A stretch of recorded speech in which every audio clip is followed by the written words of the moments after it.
चीन की चालबाजियों से दुनिया के कई देशों का पाला पड़ चुका है।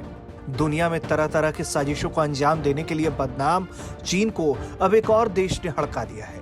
उस देश का नाम है फिलीपींस। भारत के मित्र देश की कड़ी में आज हम बात करेंगे फिलीपींस की, जिससे भारत के रिश्ते तो अच्छे हैं, लेकिन वो अब चीन को किसी भी कीमत पर बर्दाश्त नहीं करना चाहता।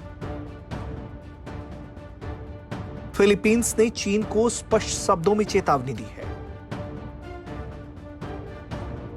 फिलीपींस ने कहा है कि अगर चीन ने दक्षिण चीन सागर में उसके नौसैनिक जहाजों पर हमला करने की कोशिश की तो वो अमेरिकी सेना को बुला लेगा। फिलीपींस के विदेश मंत्री टेओडोरो लोकसिन ने बीते दिनों एक बयान में चीन को चेतावनी देते हुए कहा कि अगर हम पर हमला किया तो वो अमेरिका के साथ रक्षा समझौते को लागू कर देगा।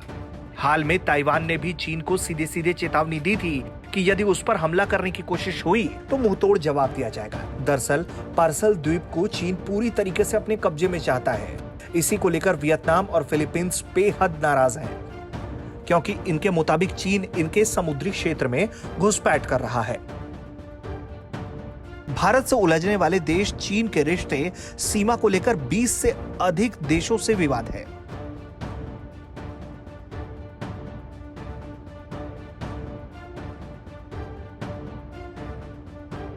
फिलीपींस भी उनमें से एक है, लेकिन फिलीपींस के साथ भारत के रिश्ते कैसे हैं, ये भी बेहद दिलचस्प है, क्योंकि एक्ट ईस्ट पॉलिसी के तहत फिलीपींस उन अहम देशों में से एक है जिनका भारत के साथ एक सकारात्मक व्यापार संतुलन है। वर्तमान में फिलीपींस भारतीय छात्रों के लिए एक बेहतर डेस्टिनेशन के रूप में उभर रहा है। वहीं भारत और फिलीपींस दोनों देशों ने आजादी के बाद से 1949 में ही औपचारिक रूप से राजनयिक संबंध स्थापित कर लिए थे। वहीं चीन से तनातनी के बीच फिलीपींस भी भारत की तरफ बहुत उम्मीदों से देख रहा है। आलम यह है कि दूसरे कई देशों की तरफ फिलीपींस भी चाहता है कि भारत उसके साथ मजबूती से खड़ा हो।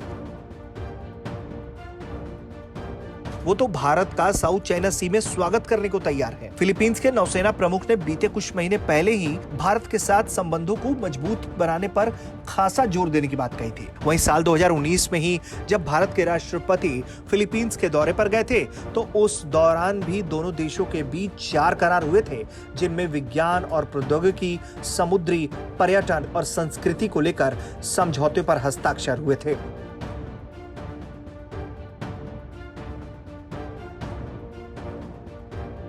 ब्यूरो रिपोर्ट, भारत तक।